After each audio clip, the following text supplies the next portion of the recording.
Hari ini kita angkringan edisi bulan Maret ya. Ini bukan sekedar angkringan, tapi kita mendapatkan ilmu seperti yang kita kalau di angkringan kan ketemu banyak orang terus bercerita-cerita, kan mendapat pengalaman baru. Nanti di sini juga nanti akan dapat pengalaman baru mengenai prestasi ya. Ini untuk Mbak Lia yang sudah dan Mbak Devita mendapatkan prestasi nasional maupun internasional.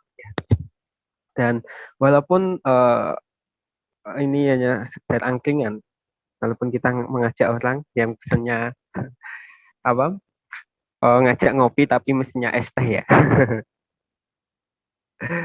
seperti itu. Ini akan saya bacakan apa namanya CV-nya dari kedua materi kita. Untuk yang pertama dari Mbak Lia, namanya Lia Amelia, tanggal lahir Jepara 18 Juli 1999. Untuk lewat pendidikan SMA 1 Gebok, untuk universitasnya untuk Universitas Muria Kudus, prodi bimbingan dan konseling. Untuk organisasi Hima BK dan menjabat sebagai bendahara, dan untuk alamatnya Desa Batu Gede, Kecamatan Nalumsari, Kabupaten Jepara. Ini kok Kabupaten Kudus nih, salah nulis ini.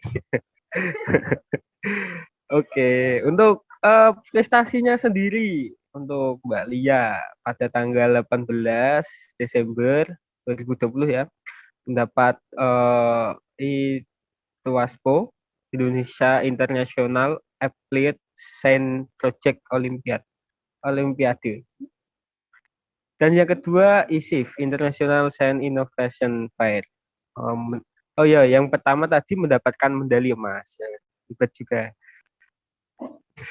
Hebat ya Mbak Lia ini. Terus untuk yang kedua ISIF tadi mendapatkan medali perak.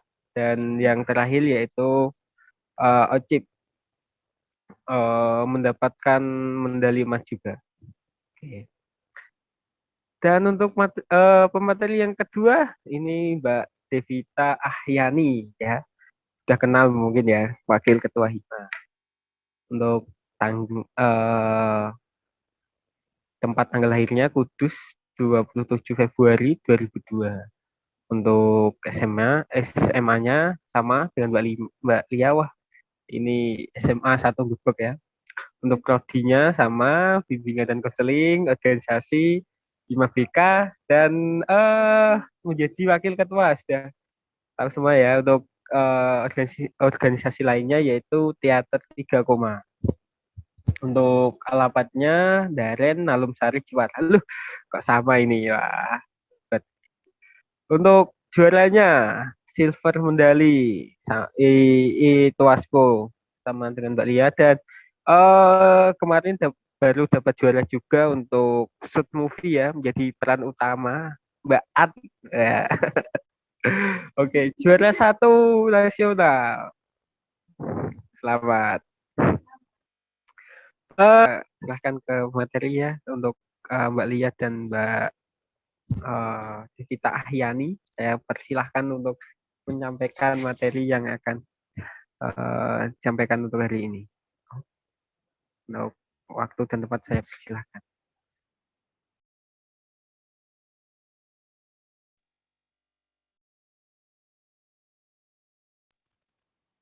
Assalamualaikum warahmatullahi wabarakatuh. Halo teman-teman, suara saya kedengeran? Terdengar, Kak. Ya, selamat pagi semuanya. Mohon maaf karena ada kesalahan teknis, jadi kita PPT-nya nanti menyusul saja ya teman-teman. Yang penting kita di sini sharing-sharing santai, ngobrol tentang tetap berprestasi di tengah-tengah pandemi. Ada keunggulan, benefit yang kami dapatkan. Yang pertama yaitu pengalaman yang berkesan. Dalam kami berprestasi menempuh semua sedih, senang, bahagia, susah yang sudah kami tempuh itu tentunya mempunyai banyak pengalaman yang belum tentu orang lain itu dapatkan. Semisal gini, kita itu mengikuti lomba internasional ini pasti ada beberapa perjalanan seperti apa? Harus bisa membagi waktu, bagaimana kita bisa membagi waktu organisasi, tugas kuliah, dan kita harus menyelesaikan deadline lomba ini juga. Dan sebelum saya mengikuti lomba internasional ini, dari awalnya itu melatih diri dulu, mulai dari lomba-lomba yang sederhana, yang dari UMK dulu gitu, terus lanjut ke nasional, terus barulah bisa saya mencapai lomba-lomba yang internasional ini. Yang kedua yaitu meningkatkan komunikasi. Ini penting banget buat kita, untuk calon guru terutama, konselor. Sebagai kita nanti sebagai konselor tentunya harus bisa berkomunikasi dengan baik. Nah, melalui lomba-lomba, event-event ini, kita tentu akan melatih komunikasi kita untuk bisa mengembangkan potensi kita untuk komunikasi. Misalnya, dalam lomba ini kan pasti ada sesi presentasi seperti itu. Jadi kita itu harus berlatih agar pada saat presentasi itu bagaimana sih agar presentasinya itu lancar, kita harus mempunyai komunikasi yang baik. Untuk yang ketiga yaitu peluang mendapatkan beasiswa. Nah, ini buat teman-teman yang ingin mendapatkan beasiswa, ini nilai plus buat teman-teman agar bisa mendapatkan beasiswa dengan cara-cara yang ininya ya lebih mudah gitulah. Berarti nilai plus untuk mendapatkan peluang beasiswa dari prestasi-prestasi yang didapatkan. Yang selanjutnya yaitu benefit dari berprestasi, yaitu peluang untuk mendapatkan bekerja. Jadi untuk kita nanti saat bekerja itu pasti ditanyakan, apa sih pengalaman kalian pada saat kuliah, apa sih kalian yang dapatkan pada saat kuliah, kamu gimana sih gitu. Terus pastinya nanti dari prestasi itu kamu akan ditanyakan bagaimana kamu bisa manajemen waktu dan pengalaman yang kamu dapatkan. Yang selanjutnya yaitu dapat mengembangkan diri. Tentunya kita berprestasi ini pasti akan dapat mengembangkan diri, tidak hanya belajar dari mata kuliah, tapi belajar ilmu-ilmu yang lainnya untuk bisa mengembangkan diri kita. Seperti itu. Selanjutnya, Mbak.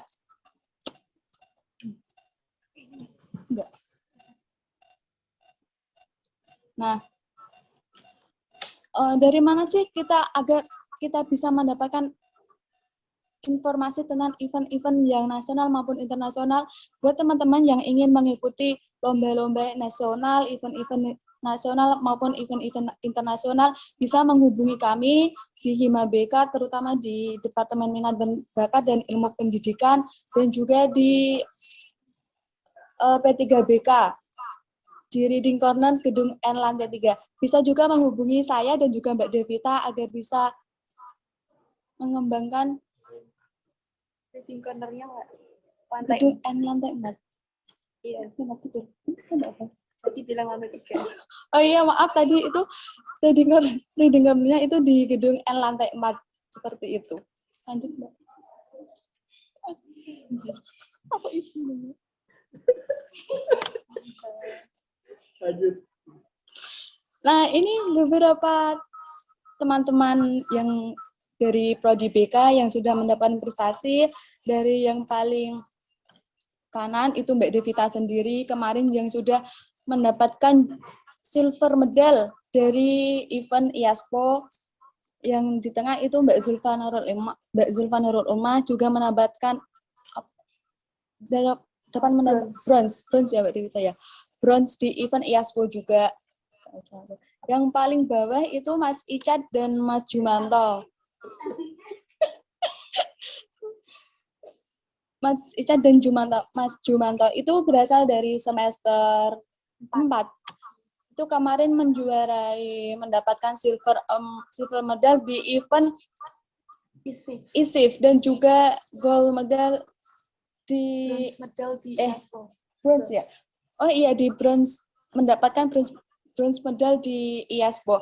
Dan ini senior kita yaitu Mas Agung dan Mbak Laras, banyak banget event yang beliau dapatkan di event-event internasional. Yang kemarin itu mendapatkan silver medal, gold medal, itu banyak banget event yang beliau dapatkan. Tidak hanya itu, banyak teman-teman kita yang mengikuti event-event nasional. Jadi untuk teman-teman semester 2 dan juga teman-teman angkringan konseling edisi Maret ini, mari kita berkarya, mumpung masih ada kesempatan dan masih dibuka peluang yang sangat banyak seperti itu. Mungkin, Mbak. Lanjut.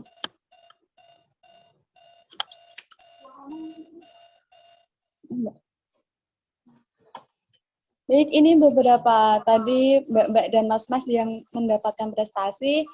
Untuk teman-teman semester 2, kami tunggu.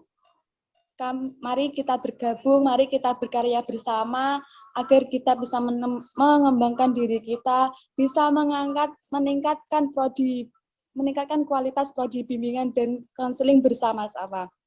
Seperti itu yang dapat saya sampaikan. Saya kembalikan ke moderator.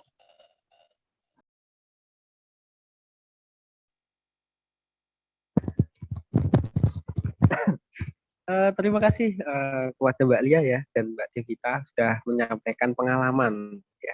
Seperti yang saya sampaikan tadi, ini bukan sekedar angkringan biasa ya. Di sini kita mendapatkan pengalaman terus informasi yang terbaru mengenai hal-hal yang bermanfaat bagi kita ya. Dan kita langsung ke sesi tanya jawab aja ya. Untuk teman-teman yang mau bertanya, silakan untuk on-cam-kan kameranya. Dan silakan untuk di on-cam semuanya ya. Silakan yang mau bertanya. Kak, mohon izin bertanya. Iya, silakan. Safira dari semester 2 mau bertanya. Lalu bagaimana cara mengubah mindset kita dari yang masih nyaman di kuliah pulang hingga terketuk di mahasiswa aktif, kreatif, inovatif, hingga berprestasi. Terima kasih.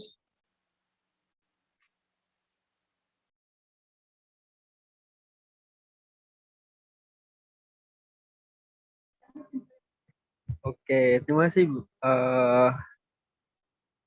Untuk mengubah mindset ya, untuk mengubah mindset yang masih di zona nyaman ya, untuk seperti lagu 420,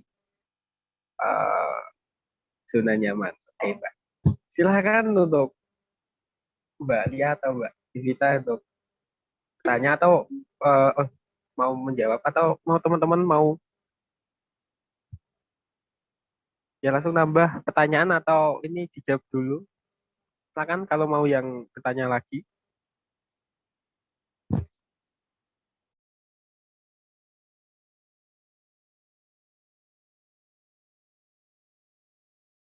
Nggak ada, langsung jawab aja ya. Silakan untuk Mbak Lia dan Mbak Divita ya. Terima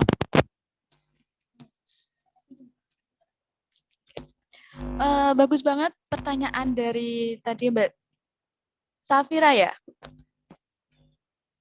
Bagaimana cara mengubah mindset kita yang awalnya itu memang dari mahasiswa yang kuliah pulang dan itu di kondisi yang sudah nyaman dan mengubah untuk menjadi mahasiswa yang kreatif, inovatif dan sebagainya. Seperti itu ya, betul ya? Betul, Kak. Oke. Cara mengubah mindset kita itu kita itu melihat peluang ke depannya itu bagaimana sih? Apakah hanya ini ilmu-ilmu yang akan saya dapatkan di jenjang kuliah ini? Apakah nanti pada saat kita sudah lulus itu apakah nggak memerlukan ilmu-ilmu yang lain? Apakah hanya yang dibutuhkan hanya ini saja, seperti itu. Jadi kita harus berpikir ke depannya bahwa hal-hal yang akan dibutuhkan dalam dunia kerja dan setelah lulus itu pasti tidak hanya ilmu-ilmu yang ada di dalam kelas saja, tapi pasti ada ilmu-ilmu yang lainnya seperti bisa memanajemen waktu, pengalaman-pengalaman yang didapatkan itu pasti akan berguna untuk kedepannya, informasi dan cara komunikasi yang baik itu bagaimana pasti akan diperlukan pada saat nanti setelah lulus, seperti itu. Mbak Safira. Sedikit menambahkan ya, saya sangat setuju dengan jawaban Mbak Lia, sangat relate banget sama kita. Nah, sedikit tambahan seperti ini teman-teman. Kalau dari saya, hal yang utama adalah tadi kan minat dan juga niat. Jadi yang paling utama kita harus sadar diri, sadar akan tanggung jawab kita sebagai mahasiswa, sebagai anak dari orang tua kita, yang mana sudah diusahakan untuk kita mencapai impian kita. Nah, kita juga harus sadar akan tanggung jawab kita membanggakan orang tua kita.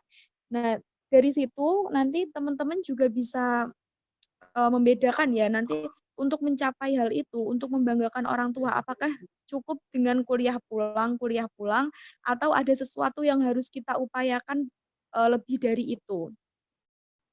Jadi menurut saya hal yang utama adalah tanggung jawab dan juga sadar diri. Dari situ nanti kita bisa mengubah mindset atau pola pikir kita seiring berjalannya waktu, sesuai dengan apa yang kita harapkan, apa yang kita cita-citakan. Seperti itu, Mbak Safira. Terima kasih Kak atas jawabannya, sangat membantu dan sangat memotivasi.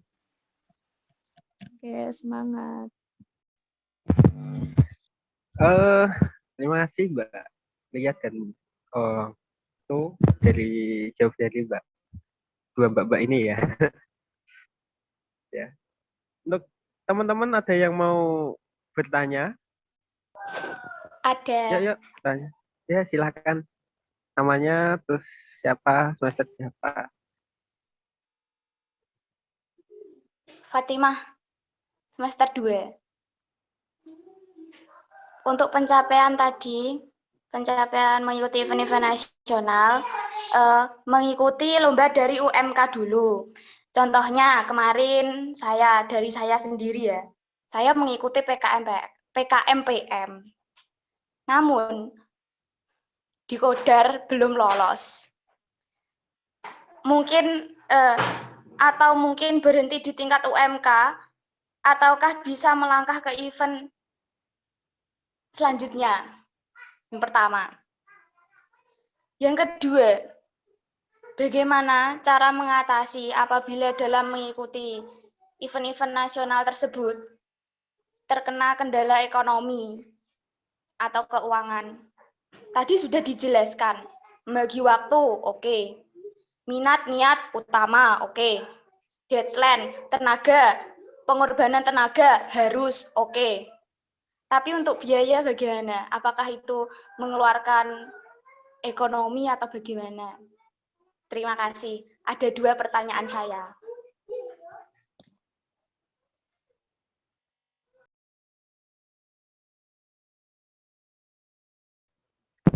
Oke, terima kasih untuk pertanyaannya ya. Yang namanya Fatimah ya. Pertanyaannya sangat bagus ini. Mengenai kegagalan di event pertama ya, terus mengenai biaya yang untuk kegiatan. Silahkan Mbak Devita atau Mbak Lia untuk menjawabnya. Ya, kemarin waktu ikut PKMPM itu sudah mengorbankan waktu, kita melakukan observasi ke sana, menemui kepala sekolah, dan itu belum lolos. Ya sudah, insya Allah tahun depan bisa ikut lagi. Amin. Oke, semangat Fatimah.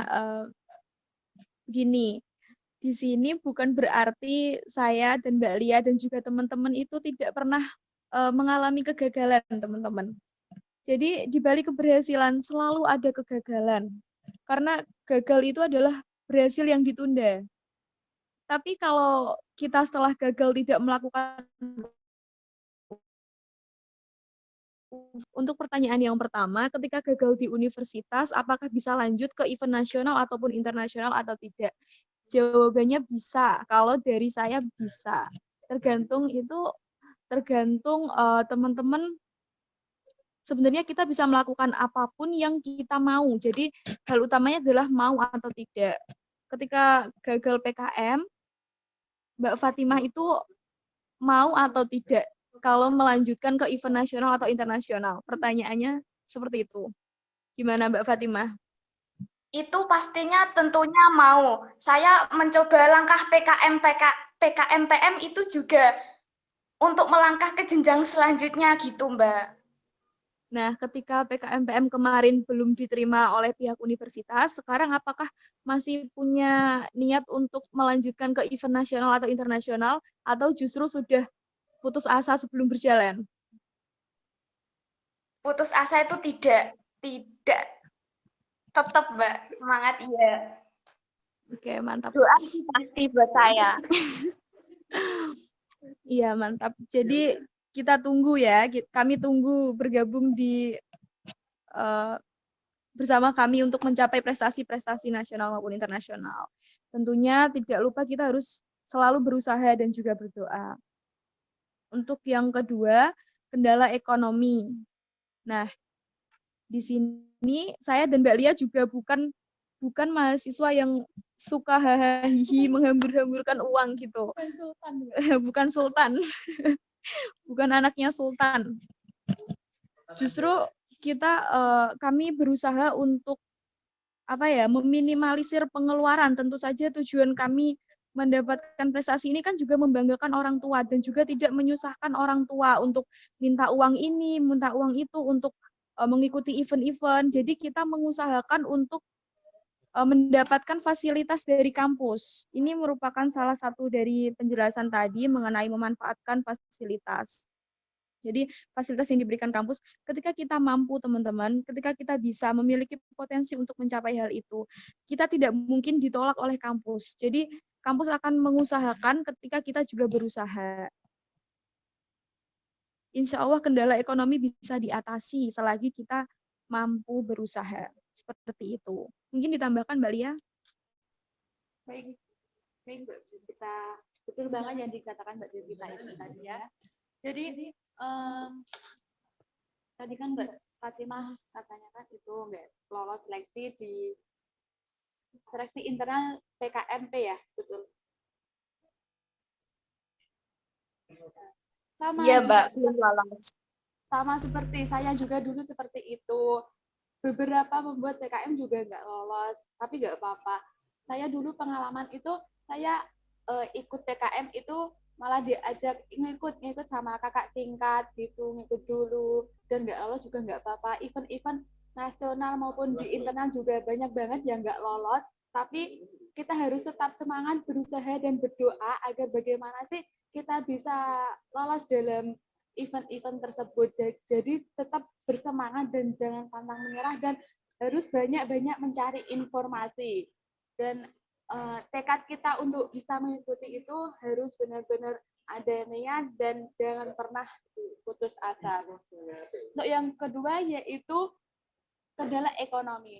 Nah, kita mengikuti event-event ini kan tentunya juga tidak sendirian, pasti juga ada tim juga, dan juga ada fasilitas dari kampus.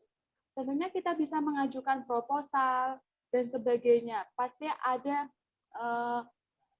kendala itu bisa kita lewati, bisa kita terabas gitu. Pasti kalau kita ada niat dan tekad itu pasti betul. pasti ada jalan, yang penting kita niat, tekad, dan juga kecerdasan kita juga seperti itu. Ini itu yang dapat saya tambahkan.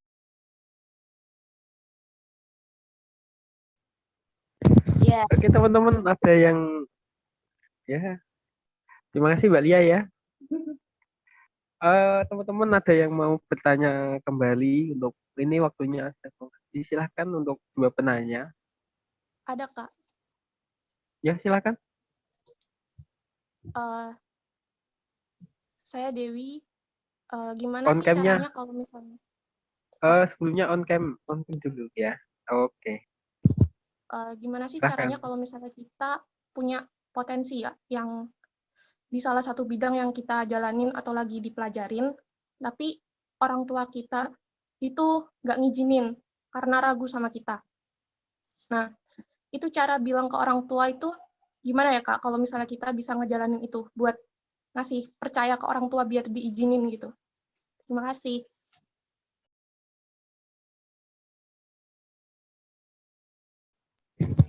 Oke, terima kasih. Tadi namanya Dewi ya, mengenai apa kita menjalani mengerjakan suatu bidang, tapi kita mau ngomongnya sama orang tua itu gimana? Oke, itu ya. Silakan untuk Mbak Devita atau Mbak Lia. Bagus banget itu pertanyaan dari tadi Mbak Dewi ya.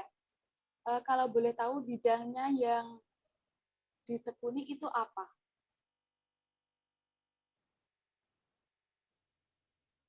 Halo?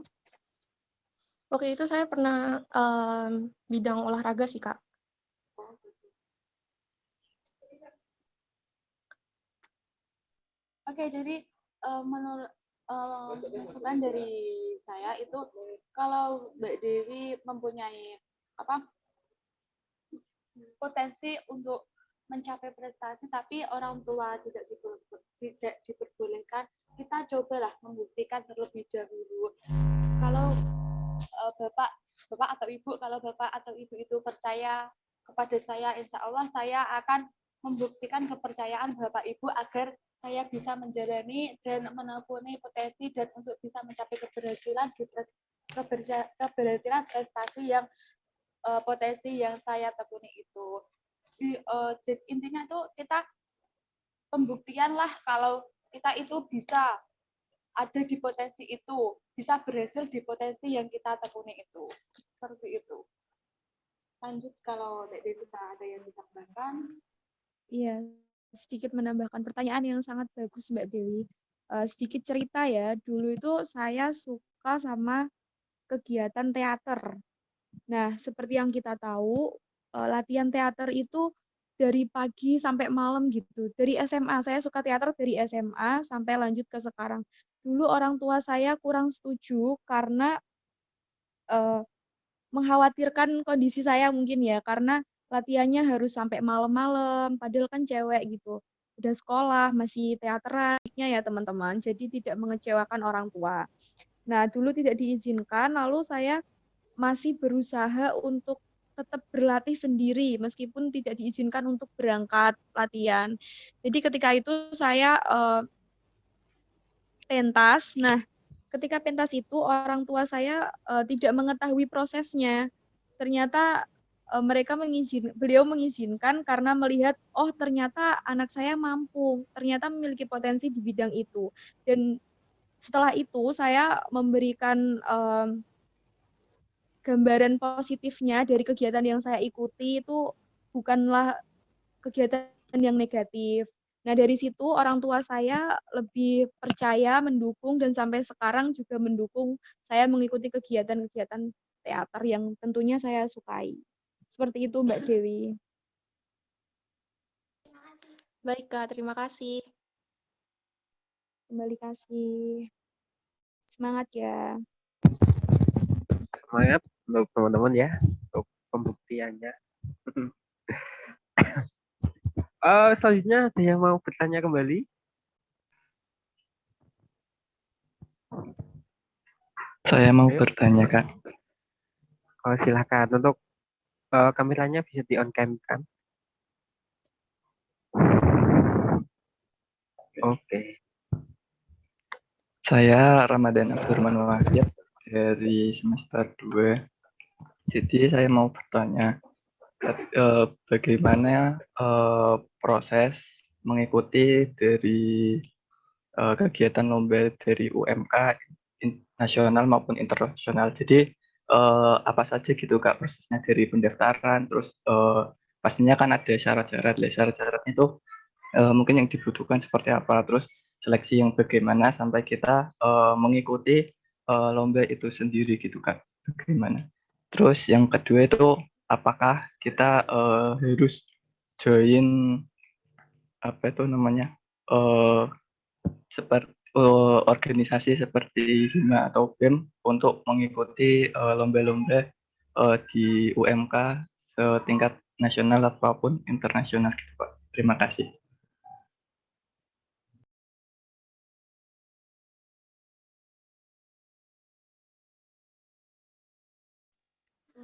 Oke, terima kasih Mas Ramadan. Prosesnya seperti ini. Kita di sini semua memiliki kesempatan untuk bisa mengikuti event-event baik nasional maupun internasional maupun event-event yang diselenggarakan di Universitas Muria Kudus sendiri. Nah, bertepatan dengan pelaksanaan MCC yang diselenggarakan di HIMA-BK, teman-teman bisa mengikuti event itu terlebih dahulu.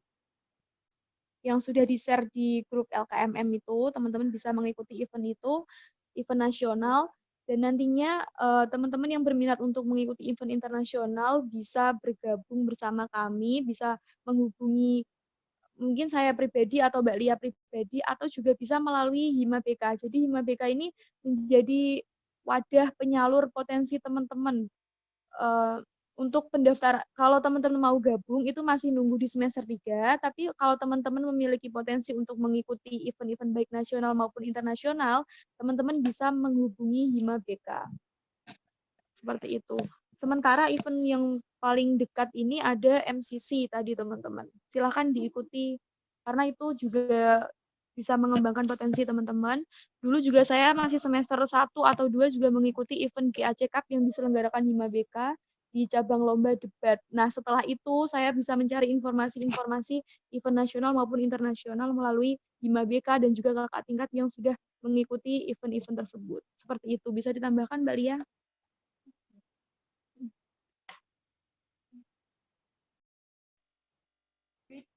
Mas Ramadan, saya akan sedikit menambahkan dari Mbak Davita untuk mengikuti lomba event-event nasional maupun internasional itu bisa melalui HIMA-BK, bisa menghubungi salah satu dari kami, saya atau Mbak Davita itu bisa. Nanti akan kami arahkan bagaimana ikut ke apa gitu, informasi akan kami berikan informasi-informasi tentang lomba-lomba nasional maupun internasional, dan juga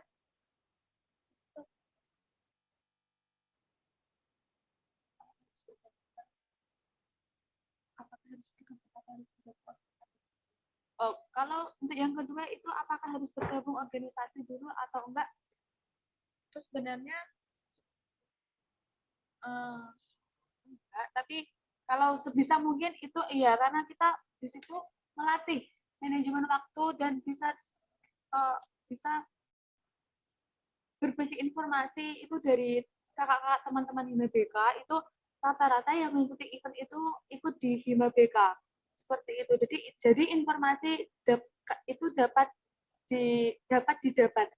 bisa didapatkan melalui HIMA-BK. Jadi lebih baiknya kalau ya ikut di HIMA-BK, bergabung dengan kami seperti itu.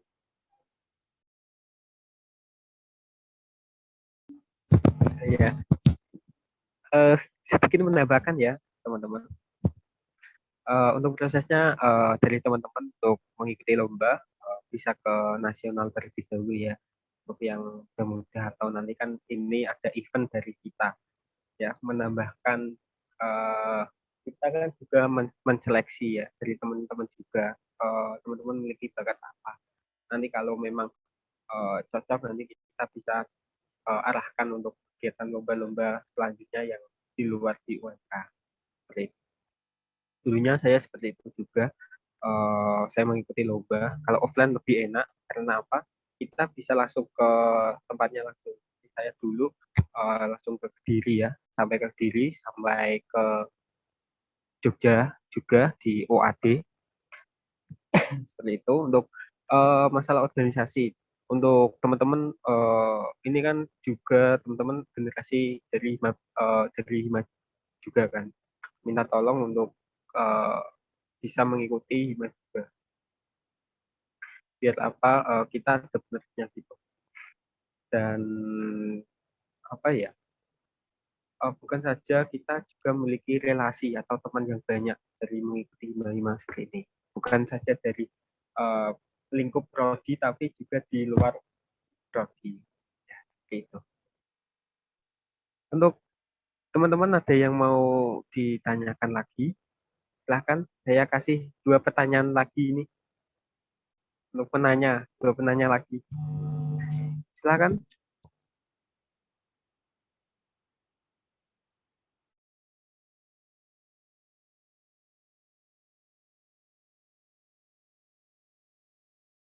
Halo, ini masih hadiahnya masih banyak loh. Kesempatan mendapatkan hadiah ini dari Mbak Rizka. Nanti langsung ke lantai 4. Kak, saya mau tanya. Ya, silakan. Saya Jenika Belanisa dari semester 5. Mbak, ini semester genap, Mbak. Semester genap. Ya. 6, Mas. Iya.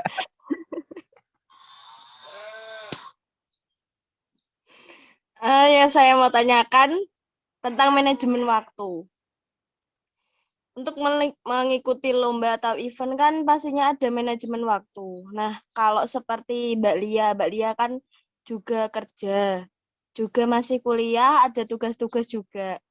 Nah, caranya itu agar bisa manajemen waktu yang baik buat Mbak Lia, membagi tugas buat kerja, ada kerja, membuat event lomba atau dan sebagainya itu bisa dicontohkan untuk Mbak Lia atau Mbak Devita biar kita semua tahu bagaimana cara manajemen waktu yang baik. Terima kasih. Terima kasih Mbak Jenika untuk masalah manajemen waktu. Ya. Silahkan dari Mbak Lia dan Mbak Devita untuk menjawab. Baik, jadi sebenarnya pertanyaan Mbak Jenika ini memang penting banget buat mahasiswa sekarang ini. Cara saya sendiri untuk memanajemen waktu, membagi waktu, ada magang, mengikuti lomba, kuliah, itu yang pertama itu kita harus mengerjakan secara disiplin, mengerjakan apa yang kita dibutuhkan terdekat ini. Apa sih yang kita butuhkan terdekat ini? Kita harus kerjakan, jangan sampai menunda-nunda. Karena kalau kita menunda-nunda, akhirnya itu yang rugi itu kita sendiri. Tidak bisa mengerjakan, gugup, dan sebagainya. Pada intinya itu kita harus, kalau kita ingat, oh ini ada deadline ini, kita harus mengerjakan, harus menjaga diri kita, seperti itu. Jadinya mengerjakan apa yang terdekat, apa deadline terdekat kita, seperti itu Mbak. Oke, sedikit menambahkan kalau dari saya pribadi ya Mbak Jenika, sama seperti Mbak Lia, saya juga suka mencatat segala tanggung jawab saya yang terdekat terlebih dahulu yang saya kerjakan. Tapi jangan sampai mengganggu, saya tidak mau menggabungkan 2 kegiatan saya dalam satu waktu. Misal saya kuliah, saya fokusnya sama kuliah. Nanti pulang kuliah, waktu saya latihan teater, saya fokusnya latihan teater. Nanti malam saya mengerjakan lomba, saya fokusnya sama mengerjakan lomba. Nanti tengah malam, fokus saya sama jogi tugas, saya fokus sama jogi tugas. Nah, nanti paginya, pagi saya suka menulis, karena saya orangnya suka menulis, saya fokuskan ke menulis. Nah, kuncinya kalau dari saya itu saya tidak mau menggabungkan 2 kegiatan dalam satu waktu. Jadi, kita lebih ke membuat jadwal, membuat catatan deadline-deadline terdekat kita itu apa. Nah, kita melakukan itu dengan disiplin. Pasti tidak akan keteteran, menurut saya itu. Itu Mbak Jenika. Terima kasih, Mbak.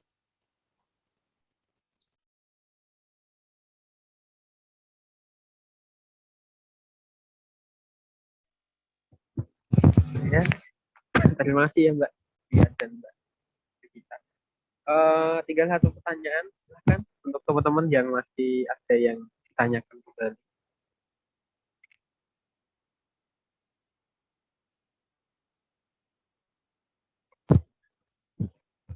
Silahkan teman-teman. Ini masih ada satu kesempatan ya.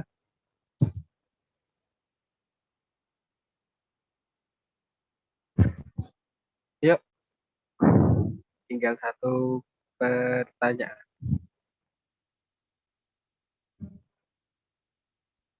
Kalau nggak ada,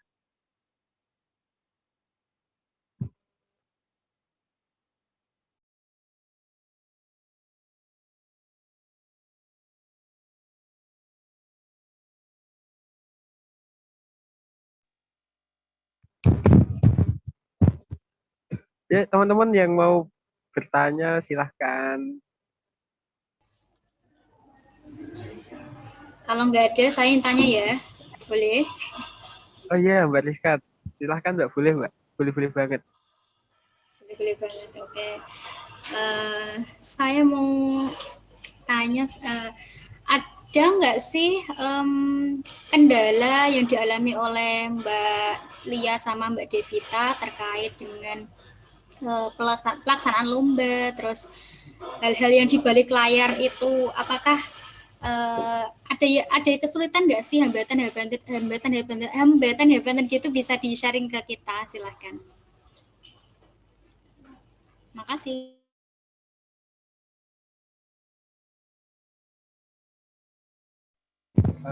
Terima kasih Mbak Rizka. Silahkan untuk Mbak Lia dan Mbak Devita untuk menjawabnya. Baik, terima kasih Mbak Rizka pertanyaannya. Tentu saja selalu ada kendala di setiap proses untuk mencapai keberhasilan. Nah, di dalam event ini yang sudah kita jalani itu kita kan tim ya. Kita tim, jadi kita bekerja bukan sendiri. Kita memiliki partner yang mana kita harus mencapai tujuan yang sama. Namun kami memiliki pemikiran dan segala sesuatu itu yang berbeda. Mungkin kendalanya lebih di situ Mbak Rizka. Kita harus menyesuaikan diri dengan tim, dengan teman-teman beda tim, dan juga menyatukan, bukan menyatukan, mengusahakan hal yang sama dengan pemikiran yang berbeda. Mungkin kendalanya lebih di situ kalau menurut saya. Silakan Mbak Lia. Baik, Mbak Rizka, terima kasih atas pertanyaannya. Hampir sama sih kalau kendala-kendalanya mengenai event-event yang kami ikuti itu berada di tim, karena beberapa event yang saya ikuti itu selalu menyangkut dengan tim.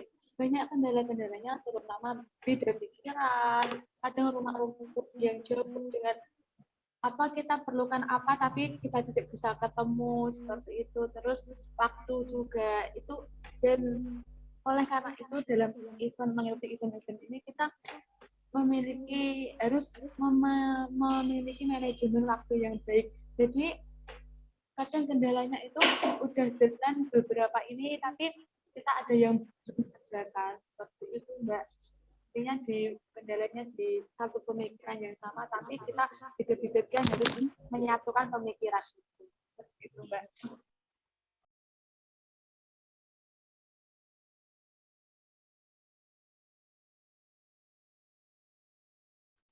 Kadang juga kita harus lembur semalaman ya Mbak Lia, karena mungkin ada suatu hal yang belum bisa menyelesaikan pekerjaan itu, jadi kita bareng-bareng itu harus lembur menyelesaikannya. Tapi nggak apa-apa, namanya berproses memang seperti itu teman-teman. Nah, kita harus ubet-ubet bareng, intinya seperti itu. Halo.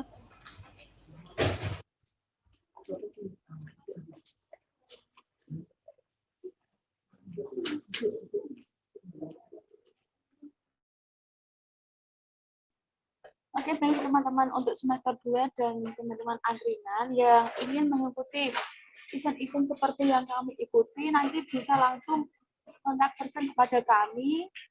Boleh dicatat untuk nomornya. Untuk nomor saya sendiri ya 088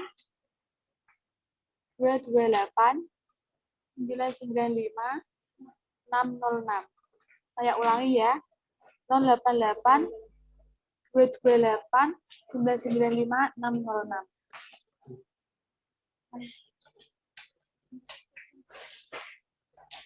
Untuk nomornya Mbak Devita 081 466 798 502. Saya ulangi 081 466 798 502. Atau teman-teman juga bisa menemukan kontak kami di grup angkringan konseling atau grup LKMM Pradasar pasti ada ya. Silakan yang mau mengikuti event-event bisa menghubungi kami.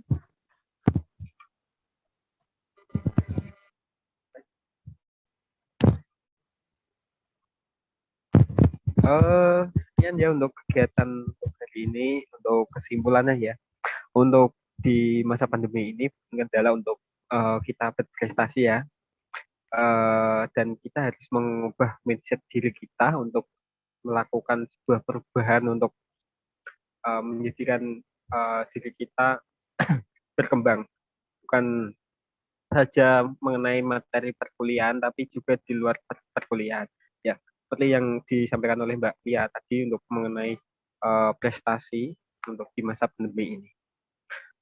Seperti itu untuk kesimpulan untuk hari ini, dan saya sampaikan kembali untuk teman-teman yang semester 2 mohon bisa mengikuti kegiatan kami yang terdekat untuk bisa melatih diri teman-teman untuk mengikuti perlombaan untuk selanjutnya. Itu ya. Untuk ini masih pendaftaran gelombang 1 masih agak murah ya, dan tolong untuk segera sebelum tanggalnya ya. Untuk itu saya undur diri. Wassalamualaikum warahmatullahi wabarakatuh.